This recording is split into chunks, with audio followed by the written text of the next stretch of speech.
नमस्कार, मैं हूं सौरभ शर्मा और आप देख रहे हैं आज कुरुक्षेत्र का एक बड़ा स्पेशल एडिशन शो।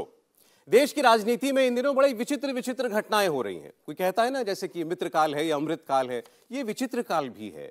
कोई मुख्यमंत्री अपने बंगले में 45 करोड़ रुपए का रेनोवेशन करा रहा है, वियतनाम से मार्बल मंगवा रहा है, 8-8 करोड़ रुपए के 8-8 लाख रुपए के तो पर्दे ही लग रहे हैं घरों के अंदर। इसके अलावा देखिए, कहीं माफिया का एनकाउंटर हो रहा है तो समाज में भाईचारा खतरे में पड़ गया, ऐसा कोई पूर्व मुख्यमंत्री बता रहा है। तरह तरह की बातें हो रही हैं। कोई चौथी पास राजा की कहानी बता रहा है, कोई किसी को महाराजा बता रहा है। ये सब देश की पॉलिटिक्स में चल रहा है। और तो और हद तो तब हो गई जब एक नेता ने, एक बड़ी पार्टी के अध्यक्ष ने देश के प्रधानमंत्री को विषैला सांप कह दिया और पलटकर उस पार्टी के एक विधायक ने कांग्रेस पार्टी की पूर्व अध्यक्षा के लिए विषकन्या शब्द का इस्तेमाल कर दिया। तो इन तमाम मुद्दों पर और देश की राजनीति इस वक्त कहां जा रही है, किस ओर जा रही है, बात करने के लिए हमारे साथ ऑडियंस में एक बड़ी यंग ऑडियंस है, सब स्टूडेंट्स हैं, इनके पास बहुत सारे सवाल हैं, बड़ी जिज्ञासाएं सबके मन में, और उन सब तमाम सवालों के जवाब देने के लिए मैं आमंत्रित कर रहा हूं हमारे इस खास प्रोग्राम में सुधांशु त्रिवेदी जी, भारतीय जनता पार्टी के राज्यसभा सांसद।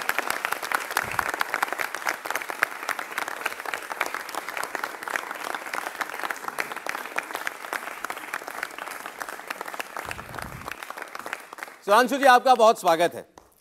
अब आप ही तय करें, वैसे तो शब्दों के मास्टर आप हैं, ये विचित्र काल है, मित्र काल है, अमृत काल है, जैसा कि बाकी तमाम लोग बता रहे हैं, या कोई संक्रमण काल है, अजीब अजीब घटनाएं होती दिखाई दे रही हैं चारों ओर। अब आपके पीछे फोटो लगी हुई है, वो महल बन रहा है एक दिल्ली में, मुख्यमंत्री का आवास, और उसको और अब खबर है कि उसको और बढ़ा करके उसका भी एक्सटेंशन किया जा रहा है। जो भी एक काल है, उस काल का सबसे बड़ा सवाल जो है वो केजरीवाल है, क्योंकि भारत की राजनीति में आजकल दो पार्टियों की चर्चा बहुत होती है। एक है सबसे पुरानी वाली, 138 साल पुरानी। अब घर में कुछ चीजें पुरानी होते होते बहुत पुरानी हो जाती, तो उनको कहा जाता है ना, पुरानी धुरानी हो गई। उससे ज्यादा पुरानी हो जाए कहते हैं फटी पुरानी हो गई, अब इनको बाहर कर देना चाहिए। वो उस श्रेणी में पहुंचते जा रहे हैं।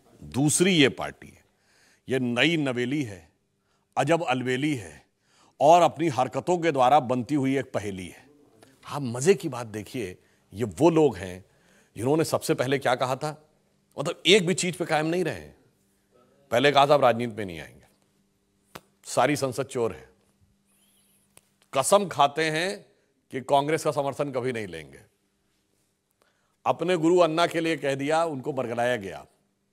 मुझे चाहिए जन लोकपाल, टोपी उतर गई, मफलर उतर गया, और अब इस बंगले के सामने आने के बाद मुखौटा भी उतर गया। अब तो उनकी स्थिति जानते क्या है? उनकी स्थिति यह है कि अब तो जो चेहरे से जाहिर है छुपाएं कैसे, आपकी मर्जी के मुताबिक नजर आए कैसे। घर को सजाने का तसव्वुर हुआ अब बात की बात, अब तो मुश्किल है कि घर की हकीकत को छुपाएं कैसे। अभी जैसे आपने शेरो शायरी की, केजरीवाल जी आजकल किस्से कहानियां करते हैं, वो भी स्पेशल विधानसभा का सत्र बुलाते हैं और फिर वहां कहानी सुनाते हैं। और कहानी किसकी सुनाते हैं? चौथी पास राजा की। वो चौथी पास राजा और कोई नहीं, उनके मुताबिक प्रधानमंत्री मोदी जी है। और कल जो आप सब आरोप लगा, सब चिट्ठी पत्रियां सब आ गई कि बंगले में कहां से मार्बल और कहां से पर्दा सब लग रहा है, उसका जवाब जो दिया गया वो ये कि चौथी पास राजा को एक छोटे से प्रदेश के छोटे से मुख्यमंत्री यानी अरविंद केजरीवाल जी से दिक्कत इसीलिए है क्योंकि राजा को चौथी पास है और ये IIT पास है।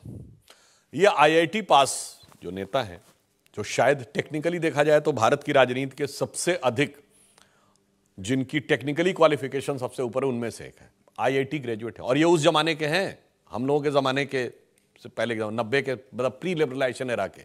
उस जमाने में इंजीनियर होना ही बड़ी बात होती थी और IIT तो बहुत बड़ी डिग्री होती थी। मगर साहब, ज्ञान कितना अद्भुत है देखिए। ये वो हैं जिन्होंने कोविड की सेकेंड वेव में कहा था कि वैक्सीन की कमी हो रही तो सरकार वैक्सीन का फार्मूला सभी कंपनियों को क्यों नहीं दे देती, सब बना लेंगे और वैक्सीन बन जाएगा। जनाब, ये वैक्सीन कोई चूरन का फार्मूला है जो कोई भी बना लेगा। ये बात कौन कह रहा? IIT पास। और आप, ये बात मैं ऐसे हवा में नहीं कह रहा हूं, याद करिए कोविड के सेकेंड वेव में पैरासीटामोल जैसी बेसिक टैबलेट जो हर व्यक्ति को पता होता है, लोग बाहर भी जाते हैं अपने साथ रखते हैं कि बुखार हो गया, बदन में दर्द हो गया, पैरासीटामोल खा ली, अमेरिका जैसे देश ने भारत से इंपोर्ट की थी। क्यों?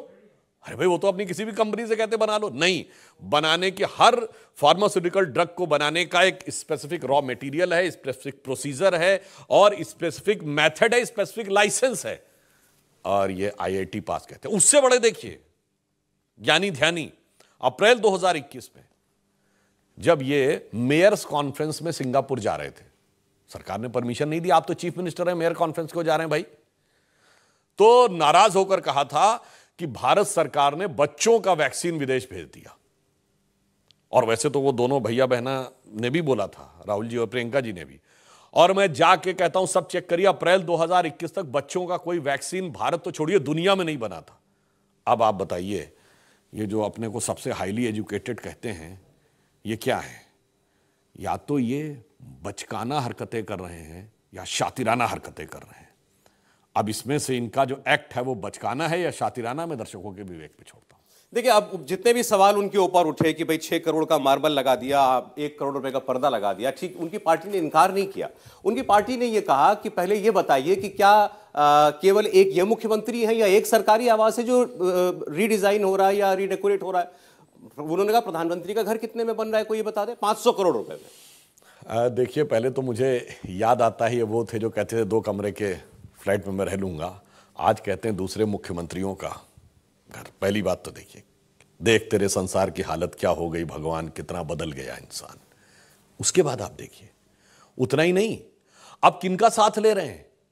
जिनकी कसमें खाई थी कि ये सबसे करप्ट हैं। आज जो मनीष सिसोदिया जी के समर्थन में लेटर साइन करवाया, अखिलेश यादव जी से भी करवाया और लालू यादव जी की पार्टी से भी करवाया। आप सोचिए कि इतना बड़ा बदलाव इनके अंदर आया। तो मैं ये कहना चाहता हूं, कोई एक मुख्यमंत्री बताइए तो जिसने कहा हो कि हम कभी मुख्यमंत्री का बंगला नहीं लेंगे। अब आपको बताता हूं, जो इन्होंने कहा कि दोनों के बीच में कोई तुलना होने की बात, तो बड़ी अच्छी बात है कि अब ये उस लीग में शामिल हो गए। जैसे कभी किसी जमाने में चर्चा होती थी ना मायावती जी के बंगले की, दक्षिण भारत के कुछ नेताओं के बंगले की, अब उस कैटेगरी में केजरीवाल जी आ गए। अब मान लीजिए वो सब नेता, याद करिए पटना में एक न्यूज आई थी, बहुत आलीशान बंगला था, उसको जाके जब इनकम टैक्स वालों ने पकड़ा तो उसका कोई दावेदारी नहीं निकला। मतलब कोई आया ही नहीं क्लेमेंट कि ये मकान है किसका, और शानदार बन के खड़ा था। उसके बारे में शक है कि वहां के प्रथम परिवार के किसी सदस्य का था। अब केजरीवाल जी उस श्रेणी में आके खड़े हो गए हैं। तो जो नई राजनीति करने वाले आए थे, ऐसा लगता है कि ये सारे करप्ट नेता कह रहे हों, रफ्ता रफ्ता वो मेरी हस्ती का साया हो गए। अब वो उन्हीं के हिस्से में आ गए। अब दूसरी एक सीरियस बात कहता हूं, देखिए, जब आप ये कहने का प्रयास करते हैं, प्रधानमंत्री से तुलना करते हैं, अरे आप एक ऐसा राज्य है जो पूर्ण राज्य भी नहीं है, उसके मुख्यमंत्री आवास की तुलना आप प्रधानमंत्री आवास से करते हैं। प्रधानमंत्री की सिक्योरिटी इतनी इंपॉर्टेंट होती है, एसपीजी कवर होता है, एसपीजी कवर के अलावा एयर कवर भी होता है उसमें। मिसाइल का अटैक हो जाए तो उसका भी काउंटर के लिए होता है। मैं वो सारी बातें एलेबरेट नहीं करना चाहता। दुनिया के सबसे संवेदनशील 4-5 राष्ट्राध्यक्षों में से एक मोदी जी के सुरक्षा की दृष्टि से बनाई गई चीजों के बारे में आप वो तुलना कर रहे हैं, तो मुझे लगता है, फिर मैं कह रहा हूं, या तो आप बचकाने हैं या आप शातिराने हैं। मैं सिर्फ ये कह रहा हूं, जब इनका बदलाव देखते हैं साहब, पहले कहते थे ना गाड़ी नहीं लेंगे, वो वैगन आर अब कहीं दिखाई पड़ती है जो 2013 में दिखाई पड़ती थी। सिक्योरिटी नहीं लेंगे, हम ये नहीं कहते सिक्योरिटी लेना चाहिए, वो उनकी गलती थी, परंतु आज उनके पंजाब के मुख्यमंत्री 3 दर्जन गाड़ियों के लश्कर में चलते हैं। 3 दर्जन गाड़ियों के, जो कैप्टन अमरिंदर सिंह के भी फ्लीट से ज्यादा है और प्रकाश सिंह बादल स्वर्गीय उनके भी फ्लीट से ज्यादा है।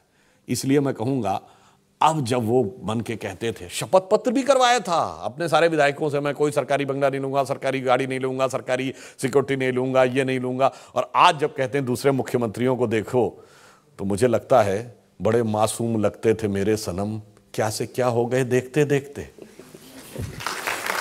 देखिए, एक बात ठीक है, अरविंद केजरीवाल जी को राजनीति में आने के बाद प्रैक्टिकल क्या होता है जमाने में, दुनिया में, ये उनको पता चला। पहले तो वो ये सारी बातें करते थे जो आपने कही, इसलिए उन्होंने फिर बंगला भी लिया, फिर बड़ा दफ्तर भी लिया, फिर सिक्योरिटी भी ली, तमाम चीजें ली। तो आज उनके जो साथी हैं, क्योंकि केजरीवाल जी खुद तो बोले नहीं, तो उनके साथी कह रहे हैं कौन सा विचित्र काम हो गया है, ऐसी कौन सी नायाब चीज ऐसी हो गई है जो दुनिया के सारे मुद्दे छोड़ करके मीडिया भी केजरीवाल जी के पीछे पड़ा है, सारे विपक्षी भी उनके पीछे पड़े हैं। ठीक है, बंगला ही तो बना लिया, बोले 3 बार तो घर की छत गिर चुकी थी, अब मुख्यमंत्री क्या ऐसे घर में रहेगा? अच्छा, अब देखिए, पहली बात जो आपने कहा कि वो कुछ भी ऐसा अलग नहीं कर रहे हैं, तो हम ये कहना चाहेंगे कि 45 करोड़ रुपए रिनोवेशन में लगे हैं। मतलब दिल्ली में शायद 1%, 0.1% भी लोग की वो हैसियत नहीं होगी कि 45 करोड़ का मकान खरीद सके। 1 करोड़ रुपए के पर्दे लगे हैं। 90% दिल्ली वासियों की स्थिति नहीं होगी कि 1 करोड़ का मकान हो उनके पास, जितने के पर्दे लगे हैं। अच्छा ये बताइए, छत गिर रही थी, ये गए थे ना अंदर, याद करिए शीला दीक्षित जी के समय में एसी गिन के बताए थे कि 21 एसी लगे हैं, तब छत नहीं देखे थे। या तो तब आप गलत थे या अब आप गलत हैं, और आपने ठीक है। मगर मैं ये जानना चाहता हूं, अगर छत गिर रही थी तो ये वियतनाम के स्पेशल क्लास मार्बल का छत की स्ट्रेंथ से क्या कनेक्शन है? ये 1 करोड़ रुपए के पर्दे का छत की स्ट्रेंथ के साथ क्या कनेक्शन है? भाई छत में होता कि आप गटर लगाते, वो बीम लगाते, स्टेनलेस स्टील की बीम लगाते, पर यह समझ से परे है। महत्वपूर्ण बात इसलिए है कि आज दिल्ली की जनता अपने को ठगा हुआ, स्तब्ध महसूस कर रही है। जो दावा करके आए थे कि हम राजनीति बदल देंगे, उनका यह स्वरूप दिखाई पड़े और उसके बाद बेशर्मी के साथ उसको डिफेंस किया जाए, यह अपने आप में दुखद और दुर्भाग्यपूर्ण है, सिर्फ हास्यास्पद नहीं है। एक बार यहां इतने सारे लोग हैं, सबसे पूछ लेते हैं, ये आप लोगों को अटपटा लगा जब ये सुना कि भाई मुख्यमंत्री ने अपने घर में 45 करोड़ रुपए लगाए? 45 करोड़ से रेनोवेशन किसी मकान का होना, क्या ये सुनने में अजीब लगता है? और ये बात अगर अरविंद केजरीवाल कहते हैं तो क्या ज्यादा अजीब लगता है? क्योंकि वो ये दावे करके आए थे, वो एक आंदोलन से निकल करके आए थे, इन सब चीजों के खिलाफ तो वो बोलते थे, तो क्या ये ज्यादा उन्होंने किया, ये ज्यादा गलत लगता है? आपको अगर कुछ कहना है तो आप बोल सकती हैं। ठीक सर, जो पॉलिटिशियन करप्शन के अगेंस्ट खड़े हुए थे अन्ना हजारे के साथ, वो आज इतने महंगे मकान का रेनोवेशन करा रहे हैं। इतने में कई सारे लोगों का घर बन सकता था, कई सारे यमुना साफ हो सकती थी, जो पीडब्ल्यूडी में ये वादा कर रहे हैं, बहुत सारे काम हो सकता था। सिर्फ घर का रेनोवेशन मेरे को समझ नहीं आता। इतने महंगे पर्दे मेरे घर में तो नहीं लगे।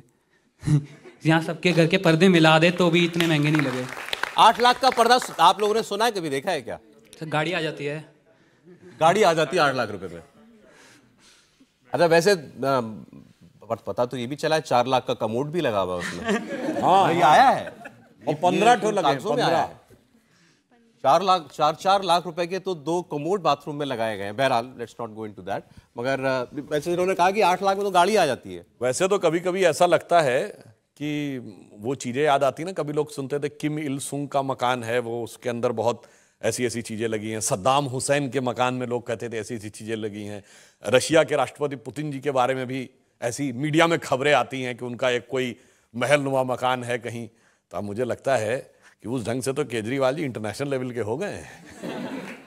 नहीं जैसे, लेकिन उन्होंने पीडब्ल्यूडी वाली बात की, तो एक मैं ये भी कोई डिफेंस सुन रहा था उनके किसी पार्टी के प्रवक्ता से, कि पीडब्ल्यूडी से पूछिए, पीडब्ल्यूडी ने पास किया बजट, पीडब्ल्यूडी ने सारा काम कराया, उनका अफसर ने क्या लगाया, हमको क्या पता। अब वो भी हम आपको इसका टेक्निकल आंसर भी देते हैं। एक्चुअली में देखिए क्या होता है, अगर किसी भी बिल्डिंग या घर का रिनोवेशन होता है तो बजट एक ही गो में पास होता है। मगर इसमें क्या किया गया, चूंकि दिल्ली के फाइनेंशियल रेगुलेशन लॉ जो है, रूल 2019 कहता है कि 10 करोड़ और उससे ऊपर होगा तो प्रॉपर परमिशन लेनी पड़ेगी एलजी से। 10 करोड़ से नीचे होगा तो हेड ऑफ द डिपार्टमेंट यानी विभागीय मंत्री के हाथ में रहेगा। तो आप मजे की बात देखिए, कंसल्टेंट एक अपॉइंट किया गया है। पहली बात तो घर के रिनोवेशन के लिए कंसल्टेंट अपॉइंट किया गया और उसकी फीस कितनी है, 1 करोड़ रुपए। अब जब कंसल्टेंट एक ही है तो फिर ये बताइए, ये पर्दे के लिए अलग मद बनाया गया, बाथरूम के लिए अलग मद बनाया गया, टाइल्स के लिए अलग मद बनाया, ताकि सब 10-10 करोड़ के नीचे रहे, ताकि आप अपने मन से खर्च कर सकें। अगर जरूरत हो तो आपको कोई टेंडर करने की भी जरूरत नहीं। और आपको पता है उसमें एक हेड है जो हम लोगों की नजर में आया परसों, तो भाई साहब बहुत आश्चर्य हुआ। वो सीएम ऑफिस एंड रेजिडेंस के रिनोवेशन का जानते कितना एस्टिमेट है, 9 करोड़ 99 लाख। इतनी सटीक गणना करने वाला आपको कोई व्यक्ति नहीं मिलेगा जो 9 करोड़ 99 लाख पे रोक दिया, ताकि उसे पता था कि अगले 0.01 आगे जाते ही आपको इसका अप्रूवल लेना पड़ेगा। अब बगैर टेंडर के भी आप काम कर सकते थे। यह अपने आप में गहरा संदेह उत्पन्न करता है कि इसके अंदर भ्रष्टाचार करने का पूरी मंशा थी। और इससे यह भी साबित हो जाता है 10 करोड़ और 9 करोड़ 99 लाख में 0.01 का ही तो डिफरेंस है। इसका अर्थ हो गया कि जो कट्टर ईमानदार होने का दावा करते थे उनके किरदार में 0.01% की ईमानदारी भी नहीं। मैं गोरखपुर से हूँ, बहुत बार आते हैं वो फ्लीट, कितना खर्चा आता है उनके फ्लीट, मतलब जब भी आते हो बहुत खर्चा, गाड़ियों की जो उनकी बात कर रहे हैं, बहुत खर्चा आता है, रोज रैलियां हर हफ्ते ही आते रहते हैं वो, जब हम देखते हैं उस पे खर्चा। मैं समय जवाब लेता हूं आपकी बात का। सिक्योरिटी की बात कही तो सिक्योरिटी की व्यवस्था एजेंसीज करती हैं, और मैं यही याद दिलाना चाहता हूं जो केजरीवाल जी बाहर बैठ के कहते थे ना कि सिक्योरिटी मुझे नहीं चाहिए। मैं कोई उनका मजाक नहीं उड़ा रहा हूं, ईमानदारी से कह रहा हूं, एक नहीं कई बार उनके ऊपर फिजिकल अटैक हुए, लोगों ने आके हाथ उठाया, कई बार इंक फेंकी गई, तो उन्हें रियलाइज हुआ ना हर प्रकार की थ्रेट होती है। आपको जान से मारने की भी थ्रेट हो सकती है और जगह जगह आपको परेशान करने या इसकी भी थ्रेट हो सकती है। तब उन्हें रियलाइज हुआ। और फिर जहां तक आपने बात कही सिक्योरिटी के संदर्भ में, कई बार हम भी जब पॉलिटिक्स से बाहर थे हमें लगता था जैसे कि वो लग्जरी है, अब वो नेसेसिटी लगती है। और कई बार एक और बात बताएं, जो सिक्योरिटी ड्रिल होती है हम सबको लगता है कि अरे हमको रोक दिया गया, ट्रैफिक जाने क्यों नहीं दिया गया, वो नेता की सुरक्षा के साथ साथ या जो वीआईपी प्रोटेक्टी है उसकी सुरक्षा के साथ साथ जो कॉमन मैन है उसकी सिक्योरिटी के लिए भी होता है। सिक्योरिटी तो अतीक अहमद और अशरफ को भी मिली हुई थी, फिर भी उनकी हत्या कर दी गई। तो अब सवाल पूछा जा रहा है, योगी जी की सरकार से ही पूछा जा रहा है कि क्या चल रहा है वहां यूपी में, कौन सा गणतंत्र चल रहा है। देखिए, बिल्कुल जो आपने बात कही, जो सिक्योरिटी में हत्या हुई उसके लिए सरकार ने एसआईटी भी गठित कर दी और जुडिशियल इंक्वायरी भी गठित कर दी, और इसमें जो भी लोग दोषी पाए जाएंगे उनके विरुद्ध जो भी कड़ी से कड़ी विधि सम्मत कार्रवाई होगी वो कार्रवाई होगी। अब चूंकि यह मामला जुडिशियल इंक्वायरी के अंतर्गत आ गया, इसलिए मैं उस पर कोई टिप्पणी नहीं करना चाहूंगा। लेकिन लोगों ने तो पूरे प्रकरण पर सवाल उठाए ना। शुरुआत हुई उमेश पाल की हत्या से, तो वो एक पहला क्राइम वो हुआ, उसके बाद एनकाउंटर में अतीक अहमद का लड़का मारा गया असद। अखिलेश यादव ने अभी पूरी जानकारी भी नहीं आई थी, उन्होंने सीधे लिख दिया फेक एनकाउंटर है, पहली नजर में ही फेक एनकाउंटर है। मायावती जी ने लिख दिया कि पुलिस ने हत्या की है, ऐसा उनका ट्वीट था। उसके बाद फिर इन दोनों लोगों की हत्या हो जाती है। तो सारा प्रकरण जोड़ करके ये बताया जा रहा है और उसमें फिर ये जोड़ा जा रहा है कि मुसलमान थे।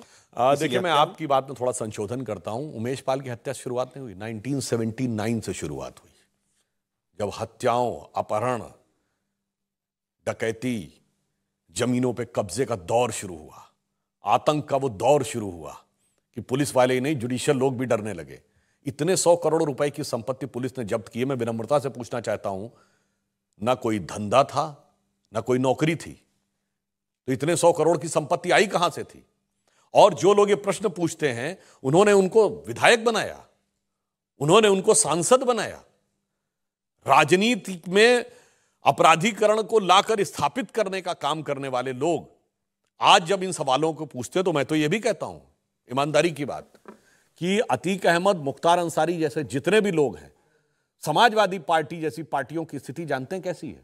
जो हम लोग बचपन में कहानी सुनते थे ना, एक लड़का चोरी करते करते जब पकड़ लिया गया और वो फिर बड़ा क्राइम कर दिया, उसको फांसी की सजा हो गई, आखिरी उससे इच्छा पूछी गई तो उसने कहा मैं अपनी माँ से मिलना चाहता हूं, तो उसने माँ का कान काट लिया।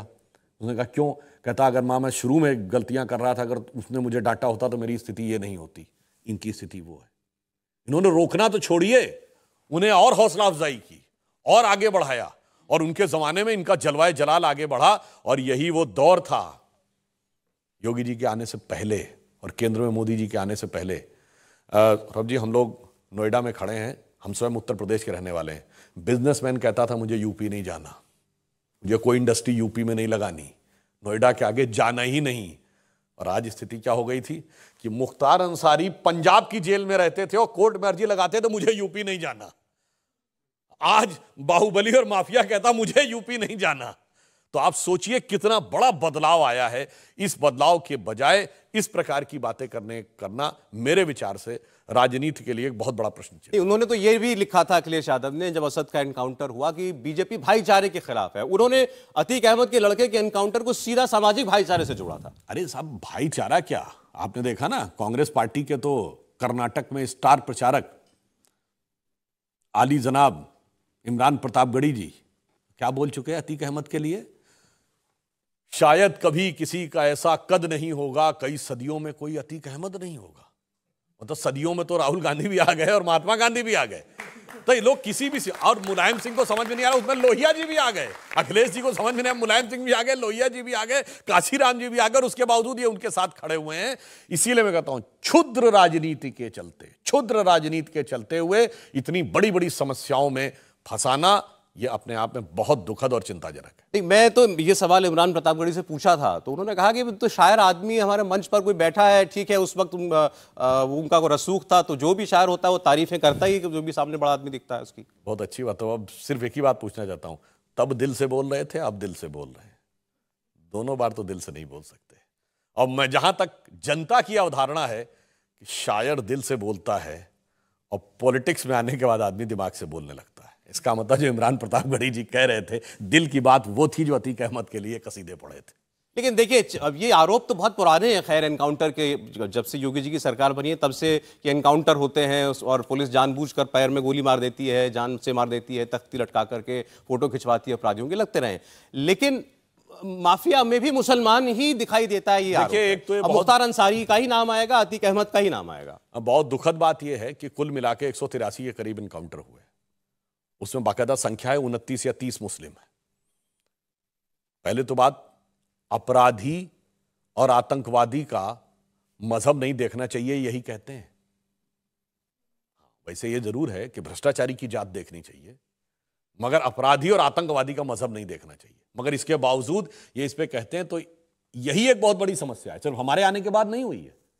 आप याद करिए, पोटा अटल जी की सरकार के समय लगा था, प्रिवेंशन ऑफ टेररिस्ट एक्ट, और उसको मनमोहन सिंह सरकार ने आने के बाद जो पहला डिसीजन लिया 2004 में पोटा हटाने, किस आधार पे कि मुस्लिम ज्यादा पकड़े जा रहे हैं। चलो, लाई बीजेपी थी, हटाया कांग्रेस ने। मैं याद दिलाना चाहता हूं, यंग जनरेशन को नहीं पता होगा, राजीव गांधी जी के जमाने में टाडा आया था, संजय दत्त टाडा में पकड़े गए थे, terrorist and destructive activities prevention act. लाई कांग्रेस, राजीव गांधी जी, नरसिम्हा राव के समय में हटाया गया कि मुस्लिम ज्यादा पकड़े जा रहे हैं, तब तो बीजेपी नहीं थी। यह विक्टिम कार्ड खेलकर मुस्लिम समाज के कट्टरपंथियों को संरक्षण देना, संबल देना गलत है। और मैं ईमानदारी से कहना चाहता हूं, यूपी की बात करें, अरे भाई एक और फील्ड भी तो है जिसमें मुस्लिम बहुत थे, वो क्यों नहीं दिखाई पड़ते? बचपन में हम लोग जितनी फिल्में सुनते थे, बड़े बड़े गीतकार, नगमा निगार, शायर, फनकार अपने परसेंटेज से तो बहुत ज्यादा थे। याद करिए, मजरू सुल्तानपुरी, जिगर मुरादाबादी, जोश मलियाबादी, अकबर इलाहाबादी, कमाल अमरोही, इवन यूपी के बाहर चले जाए, हसरत जयपुरी, साहिल लुधियानवी, तब तो नहीं कहते परसेंटेज में बहुत ज्यादा है। उस्ताद बिस्मिल्लाह खां, उस्ताद अमजद अली खां, उस्ताद बड़े गुलाम अली खां, उस्ताद जाकिर हुसैन। अब जानते हैं क्यों अंतर आ गया? ये सब तबके हैं जब ये देश सेकुलर नहीं था, 1976 से पहले से। अब जब से सेकुलर हो गया है, तब से फनकार, कलाकार, नगमा निगार मुस्लिम समाज में होना बंद हो गए। अब किसके लिए होता? मुख्तार अंसारी, अतीक अहमद, अबू सलेम, दाऊद इब्राहिम, उसके बाद जाकिर नायक, इशरत जहां, याकूब मेनन। ये प्रॉब्लम हो गई है कि अब समाज को इनसे जोड़ दिया गया है और समाज को उनसे काट दिया गया है। लेकिन योगी जी का ये जो बोला अभी सभाओं में, नो कर्फ्यू, नो दंगा, यूपी में सब चंगा, तो अखिलेश यादव ने कहा भाई यूपी में जो हो रहा है लॉ एंड ऑर्डर, वो तो सीसीटीवी में दिखाई दे रहा है। देख लें सीसीटीवी में कहां गोली चल रही है, किसके हाथ में तमंचा है। हाँ, जो उन्होंने कहा तो याद करिए, जवाहर बाग की घटना याद है ना, मथुरा की? भीड़ ने दौड़ा दौड़ा के पुलिस वालों को मारा था और एक डीसीपी मार दिया गया था, पुलिस बेबस खड़ी थी। एक किस्सा है कि अतीक अहमद को एक किसी जानकार व्यक्ति के घर पे पुलिस पहुंच गई तो 25-26 पुलिस वालों को बंद कर दिया उसने हवेली में, और तब सपा की सरकार थी, तो ये ऐसा कहा जाता है कि साहब चिरौरी करके छुड़वाया गया। मऊ के दंगे के समय मुख्तार अंसारी जलवाए जलाल के साथ बाहर चल रहे थे खुली जीप में, वो भी तो लोगों ने देखा था। ठीक है, तब सीसीटीवी नहीं थे, मगर कैमरे तब भी थे, वो फोटोएं तब भी अवेलेबल है।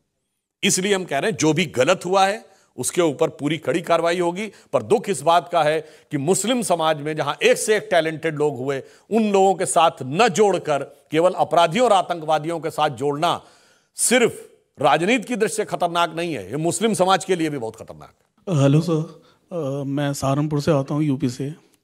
आपने बिल्कुल सही कहा कि पहले के मुकाबले अब गुंडाई बहुत ख़त्म हो गई उत्तर प्रदेश में, बट कहीं ना कहीं इसमें 2-3 जो है कमियां हमें देखने में आई हैं।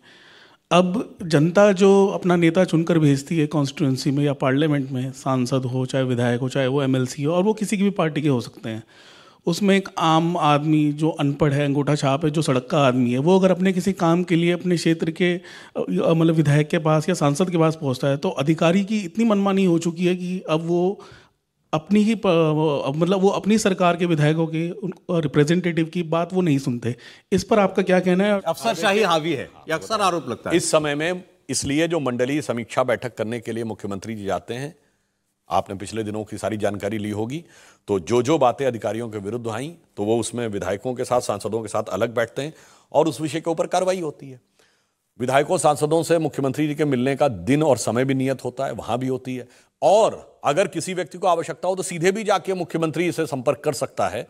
तो इस प्रकार से पूरी एक व्यवस्था के तहत पूरी ईमानदारी के साथ सरकार काम करने का प्रयास कर रही है। और उसमें जो आपने बात कही, संवेदनशीलता का भी ध्यान रखने की आवश्यकता, सरकार उसको भी ध्यान रख रही है। मेरा सवाल यह है कि जिस तरह से यूपी में लॉ एंड ऑर्डर को संभालने की बात की जाती है, लेकिन उसके बाद हम देख रहे हैं कि जब अतीक अहमद का कत्ल हुआ उसके बाद ये बयान फिर से याद दिलाए जा रहे हैं कि मिट्टी में मिला देंगे, और मुख्यमंत्री खुद ये बयान दे रहे हैं कि नो कर्फ्यू नो दंगा, यूपी में सब जंगा। तो फिर क्या मतलब इन छुटभैया गुंडों का भी क्रेडिट योगी आदित्यनाथ लेना चाहते हैं? देखिए, इनकी हत्या का क्रेडिट भी क्या सरकार लेगी? सीधे आप एक सांसद तो वोट मांग रहे थे निकाय चुनाव में कि अतीक अहमद को भी देखो हमने कहां पहुंचा दिया। देखिए, जब उन्होंने ये शब्द बोला छुटभैया गुंडा और उसका क्रेडिट, अरे हम क्रेडिट कहां लेने की कोशिश कर रहे हैं? ये तो सब लोग उस छुटभैये गुंडे को, जो उनका वर्ड है, उसको मुख्यमंत्री से जोड़ने की कोशिश कर रहे हैं। भाई इसमें मुख्यमंत्री का क्या लेना देना है? जो भी गलती हुई है वो उस स्तर के ऊपर जो सुरक्षाकर्मी वहां पे थे उनके खिलाफ कार्रवाई भी हुई है, वो सस्पेंड भी हुए हैं, जांच होगी। यदि उसमें कोई, देखिए सारी बातें पकड़ी। अब एक स्टैंडर्ड बात कहता हूं, कई बार लोग कहते हैं ना साहब मार क्यों नहीं दिया उन्हें। देखिए साहब, एक स्टैंडर्ड ऑपरेटिंग प्रोसीजर होता है। यदि कोई घटना हो रही है तो फर्स्ट टारगेट होता है पुलिस वालों का उसे जिंदा पकड़ना है, ताकि ये जान, वरना कल के दिन कहते देखिए साहब वो तो उन्हीं का कोई आदमी होगा, इधर मारा उधर उसको मार के खत्म यही कर तो दिया। सवाल है। दूसरा दूसरा एक और मैं बात और गुलाम को गोली मार दी, आप उनको तो वहां नहीं पकड़े गए, आरोप बता रहा हूं आपको। और यहां ये तीनों लड़के जय श्री राम करके पैरों में पड़ गए तुरंत। अब सुनिए, पुलिस पिस्तौल भी नहीं निकाल जिस समय घटना होती है उस समय पुलिस को बहुत सारी चीजें ध्यान रखनी होती है। कभी कभी यह भी होता है कि किसी बड़े प्लान का हिस्सा तो नहीं है कि यह चीज अटेंशन डाइवर्ट करने के लिए हुई है और वहां पे कोई दूसरी बड़ी घटना होने जा रही है।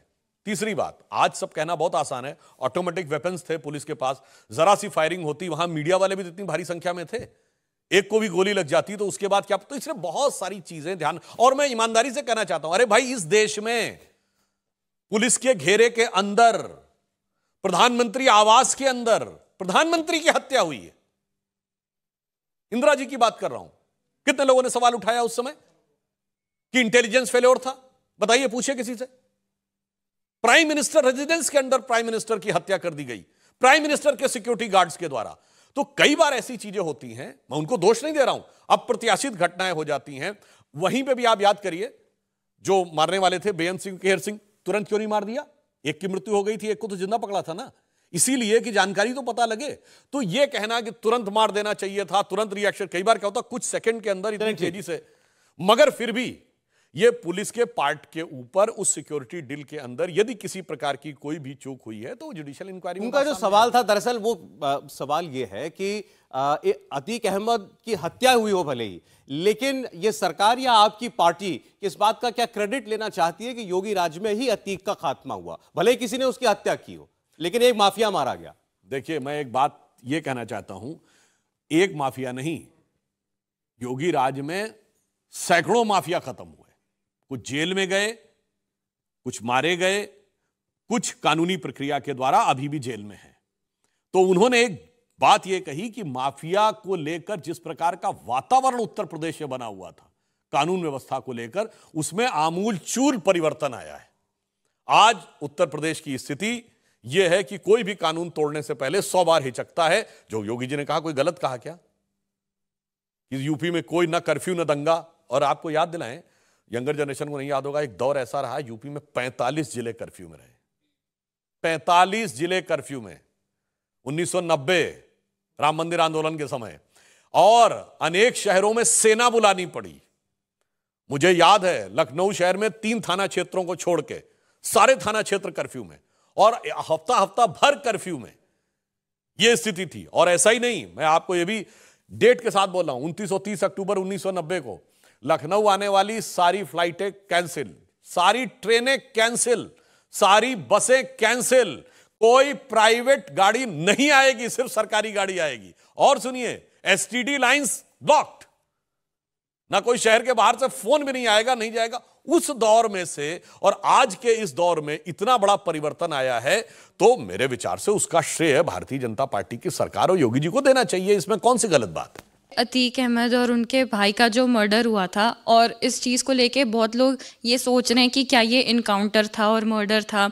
और जैसे आपने बीच में एक बात रखी कि पुलिस जो है इन सब में एकदम ध्यान से मतलब चलती है सारी सिक्योरिटी लेके, तो सर उसके कुछ दिन बाद कपिल सिब्बल ने कई ऐसे 10 पॉइंट्स गिनाए होंगे कि ये एक मे बी इनकाउंटर है या मर्डर है, जो अभी भी एक बहुत बड़ा क्वेश्चन है कि जैसे रात में इतनी लेट नाइट चेकअप के लिए जा रहे हैं और सिक्योरिटी थी, बट इतनी भी क्या या तो सिक्योरिटी में कमी थी या क्या कि लोग आसानी से एक 19 साल 22 साल कॉन्स्पिरेसी बताई गई कि रात को ही क्यों मेडिकल में ले जाया गया और अस्पताल के बाहर क्यों उतार दिया गया, एम्बुलेंस में क्यों नहीं लेकर के गए, पुलिस की गाड़ी में क्यों लेकर के गए, तमाम बातें।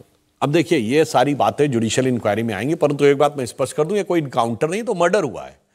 रीजन इज कि इनकाउंटर तो पुलिस मुठभेड़ में होता है, जब पुलिस और उनके मतलब वो तीनों लड़के प्लांटेड थे। हाँ, तो अब ये देखिए, वो वहां पे किसी की एंट्री अलाउड नहीं थी अदर देन जर्नलिस्ट। अब वो जर्नलिस्ट के भेष में आने में सफल हो गए, ये अपने आप में जांच में से सामने आएगा कि कहां से उन्होंने फर्जी आई कार्ड बनवाया और कैसे वो उस जर्नलिस्टों के ग्रुप में आने में सफल हुए। क्योंकि आप देखिए, वहां पर कोई भी व्यक्ति पूरे उस प्रेमिसिस में आसपास किसी को अलाउ नहीं किया गया था, और वो बाहर ये माना गया था कि वो बाइट देना चाहते हैं। अब कल के दिन अगर आप ये कहते कि बाइट नहीं देने देंगे, तो ये भी सवाल उठता कि साहब आप देखिए, वो कोई अपनी बात कहना चाह रहा है तो आपने ब्लॉक लगा दिया कि मीडिया के सामने नहीं बोलना चाहते। तो बहुत सारी चीजें हैं जिनके के बारे में जांच होने के बाद वो चीजें धीरे धीरे उभर के सामने आएंगी। जैसे उदाहरण के लिए मैं पुनः बताना चाहता हूं कि जब राजीव गांधी जी की हत्या हुई थी, तो बताइए आरडीएक्स बांध के वो अंदर जाने में सफल हो गई, और राजीव जी को उस जमाने में भी Z+ सिक्योरिटी थी, और उस सिक्योरिटी कवर में वो अंदर तक जाने में सफल हो गई। ये सब चीजें बाद में जांच में आती हैं, तब पता लगता है कि अच्छा इसका LTT कनेक्शन था, इसका वो कनेक्शन था। तो वो सारी बातें जांच में सामने आएंगी, तब यह बात साफ हो पाएगी कि इसमें क्या था। और एक और बात मैं कहता हूं, वैसे मतलब इसको कोई अन्यथा ना ले, अतीक अहमद की हत्या से फायदा किसको होने वाला था? एक तो जेल में था ना, तो कोई सरकार के लिए तो वो समस्या था नहीं। ये भी एक फूड फॉर थॉट है, न किसी पे आरोप लगा रहा हूं, न कुछ कर रहा हूं, फूड फॉर थॉट दे रहा हूं। अतीक अहमद के पास कौन से ऐसे राज हो सकते हैं जो किसी के लिए समस्या पैदा कर सकते थे, और फायदा उसको किससे हो सकता है, ये सोचने की बात है। ये आरोप दोनों तरफ से लग रहा है वैसे कि फायदा किसको हो रहा होगा। भाई अब तो मैं साफ बात कहता हूं, हमारे यहां से तो किसी का राज उसके पास हो नहीं सकता था, ये तो बड़ी लॉजिकल है। बाकी किसका हो सकता था, तो भाई अच्छा चले, मैं अब आपको जो और कुछ बयानबाजियां हो रही हैं इस वक्त कर्नाटक के चुनाव को लेकर के, बड़ी गहमा गहमी है, और प्रधानमंत्री नरेंद्र मोदी के ऊपर टिप्पणी करके कांग्रेस पार्टी हर बार अपना कुछ ना कुछ नुकसान तो करती है, फिर बाद में उस पर क्लैरिफिकेशन देना पड़ता है। पहले मर्जा मोदी का नारा लग गया था, कबर खुदेगी तेरी, मोदी तेरी कबर खुदेगी। खड़गे साहब ने अब कह दिया जहरीला सांप। अब बाद में उन्होंने लेकिन क्लैरिफाई किया कि भाई मैं ये बीजेपी की सोच के लिए कह रहा हूं, मैं मोदी जी को पर्सनली नहीं कह रहा हूं, उनकी सोच के लिए कह रहा हूं। देखिए समस्या क्या है, राहुल गांधी जी कहते थे ना, मैं नफरत के बाजार में मोहब्बत की दुकान सजाने आए हैं, और अपनी जबान में जहरीले सांप वाला बयान लेके आए। आप सोचिए, ऐसे जहर बुझे बयानों के द्वारा कौन सी मोहब्बत की दुकान सजा रहे थे। और ये पहली बार थोड़ी हुआ है, 80-90 बार कम से कम प्रधानमंत्री जी के बारे में उल्टी से। अभी गुजरात चुनाव के पहले खड़गे जी नहीं तो रावण बोला था। गुजरात चुनाव में मधुसूदन मिस्त्री जी, कांग्रेस के बड़े नेता हैं, कोट अनकोट मोदी को औकात बता देंगे। मात्र 6-7 महीने पहले की बात है। महाराष्ट्र के वो नेता है, उनका नाम शायद अबू शेख है, जिन्होंने मोदी जी की मौत की कामना करते हुए कुत्ते की मौत जैसा शब्द प्रयोग किया था। और छोटे मोटे नेता नहीं है। सुबोध कांत सहाय जी गृह राज्य मंत्री रहे केंद्र में, हिटलर की मौत। और इतना ही नहीं, अभी मोदी तेरी कब्र खुदेगी। इतना ही नहीं, बोटी बोटी काट डालूंगा, इमरान मसूद साहब। उसके बाद कहते हैं मोहब्बत की दुकान लेके हम आए हैं, ऐसे ऐसे सामानों के लेके मोहब्बत की दुकान सजे। मगर चिंता मत करिए, मोदी जी का बहुत स्पष्ट विचार है। उनसे पूछा गया था ना, एक बार वो विदेश में गए थे, कि आप इतनी एनर्जी कहां से लाते हैं, आप एक दिन की भी छुट्टी नहीं लेते। तो उन्होंने कहा था, रोज 1 से 2 किलो गाली खाता हूं और उसके बाद देश की जनता की सेवा में लग जाता हूं। इसलिए मैं कांग्रेस से कहना चाहूंगा, जितना जहर आपको उगलना है मोदी जी के लिए उगलते रहिए, परंतु मोदी जी वैसे भी बाबा विश्वनाथ के क्षेत्र से आते हैं, तो मैं कहना चाहूंगा कि भाई हम तो शंकर जी के उस स्वरूप से भक्ति और प्रेरणा लेकर कहते हैं। मोदी जी की तरफ से मैं कहना चाहता हूं, मैं मधु से अनभिज्ञ आज भी जीवन भर विषपान किया नहीं विध्वंस, विश्व का आजीवन निर्माण किया है। वनवासी हूं, दीन दुखी मानव के दिल में रहता हूं, सन्यासी हूं, पर वैभव से दुनिया की झोली भरता हूं, और शूल भरे कंटक पथ पर आजीवन अभियान किया नहीं विध्वंस, विश्व का आजीवन निर्माण किया है। अच्छा, वैसे प्यार के परवाने तो आपकी पार्टी भी नहीं भेज रही है कोई कांग्रेस पार्टी को। इस जहरीले सांप वाले बयान के जवाब में आपकी ही पार्टी के एक विधायक ने सोनिया गांधी के लिए विष कन्या शब्द का इस्तेमाल किया है, तो बदला पूरा किया उन्होंने। देखिए, मैं एक बात कहना चाहता हूं, भाषा की मर्यादा सभी को ध्यान में रखनी चाहिए, परंतु मैंने जो बयान कोट किए हैं, तो सोनिया जी ने स्वयं 2007 में मौत का सौदागर से लेके आज कांग्रेस के राष्ट्रीय अध्यक्ष हैं खड़गे जी, जिन्होंने जहरीला सांप बोला है, ये वो उस पद पे बैठे हुए हैं खड़गे जी जिस पर कभी मौलाना आजाद, सरदार पटेल, जवाहरलाल नेहरू, नेताजी सुभाष चंद्र बोस और महात्मा गांधी रह चुके हैं।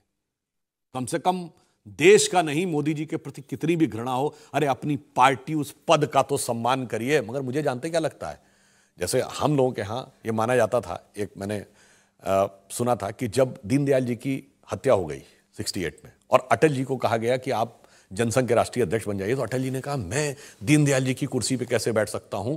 तो उनसे कहा गया कि यह विक्रमादित्य के सिंहासन की तरह है, जो बैठेगा उसमें पवित्र भाव आएगा और वह न्याय ही करेगा। पर मुझे लगता है कांग्रेस के अध्यक्ष पद का आसन, पता नहीं ये कौन सा आसन है कि जो आएगा वो जहर बुझी जबान ही बोलेगा, चाहे सोनिया जी रही हो या खड़गे जी। चलिए, अब अंत में हम लोग 2-3 सवाल ले लेते हैं, अगर किसी के पास है तो। सर, मेरा सवाल ये है, केजरीवाल जी ने इतने करोड़ों का रिनोवेशन अपने घर में करवाया, लेकिन ये जो पैसा है ये दिल्ली वालों के टैक्स से आया है या फिर इसकी फंडिंग आउट ऑफ इंडिया से हुई है? देखिए, ये तो पीडब्ल्यूडी ने खर्च किया है, तो टैक्स पेयर का पैसा है, दिल्ली के लोगों का पैसा है। महत्वपूर्ण बात यह है, ये उस दौर में हुआ है जिस जमाने में कोविड चल रहा था। महत्वपूर्ण बात यह है कि दिल्ली सरकार ने आज तक, अब तो लगभग उनको 10 साल हो गए सत्ता में, क्योंकि 2013 में सत्ता में आ गए थे। 1 वर्ष आप छोड़ दीजिए तो 9 साल से तो वो सत्ता में है, राष्ट्रपति शासन का वो दौर छोड़ दीजिए। एक बताइए, कोई नया हॉस्पिटल बनवाया है दिल्ली के स्टैंडर्ड का? छोड़ दीजिए इंटरनेशनल स्टैंडर्ड। कोई नया कॉलेज, कोई नई यूनिवर्सिटी, कुछ नहीं। हाँ, ग्लोबल स्टैंडर्ड का अपना घर बनवा लिया। इससे आप समझ लीजिए कि कई बार लोग क्या दिखाते हैं और क्या वास्तविकता में करते हैं। और इसीलिए आज मैं ईमानदारी से कहूं कि जनता में एक फीलिंग आ गई है नेताओं के प्रति कि विश्वसनीयता का संकट, कहते कुछ हैं करते कुछ हैं। ये ऐसे नेता उस संकट को बढ़ाते हैं। दूसरी तरफ मोदी जी के नेतृत्व में भारतीय जनता पार्टी पे यही आरोप लगता है कि अरे ये तो देखो अपना एजेंडा लागू कर रहे हैं, ये धारा 370 भी लगा दिया इन्होंने, ट्रिपल तलाक भी हटा दिया, ये राम मंदिर भी बनवाए दे रहे हैं, ये तो जो कह रहे हैं वो कर रहे हैं, हम पे ये आरोप है। और उनकी स्थिति है जो कह रहे हैं वो बिल्कुल नहीं कर रहे हैं। सुधांशु त्रिवेदी जी, मैं एक बात कहना चाहता हूं कि जब ये प्रोग्राम शुरू हुआ, हमने पूछा यहाँ सब बच्चों से कितने लोगों के पास सवाल है, तो बहुत हाथ खड़े नहीं हुए थे। लेकिन जैसे जैसे चर्चा बढ़ती गई, विषय बदलते गए, मैंने देखा कि लोगों के पास सवाल भी आए और बड़े इंटरेस्टिंग क्वेश्चंस इनके बीच में से निकले जिनके जवाब आपने दिए। तो बहुत जोरदार तालियों से हम चाहे विदा करें अब सुधांशु त्रिवेदी जी को। आपने समय निकाला, आप स्टूडियो आए, बहुत धन्यवाद। मैं एक बात और कहना चाहता हूं, ज्यादातर यंग बच्चे यहां बैठे हैं। प्रधानमंत्री जी ने कहा ना, हमारा 75वां वर्ष से 100 वर्ष का कार्यकाल चल रहा है, शताब्दी तक का अमृतकाल, तो इन्हीं बच्चों के लिए तो है। हम लोग तो बुजुर्ग हो गए होंगे, ये लोग महत्वपूर्ण जगहों में बैठे होंगे। तो बिल्कुल विश्वास रखिए कि भारत में बदलाव आना शुरू हो गया है, कि अरुण गगन पर महाप्रगति का अब ये मंगल गान उठा, करवट बदला, अंगड़ाई ली, सोया हिंदुस्तान उठा। बहुत शुक्रिया सुधांशु जी आपका। इंडिया टीवी हर वक्त हर जगह डाउनलोड करने के लिए सर्च करें India TV news Google play store या ऐप स्टोर पर।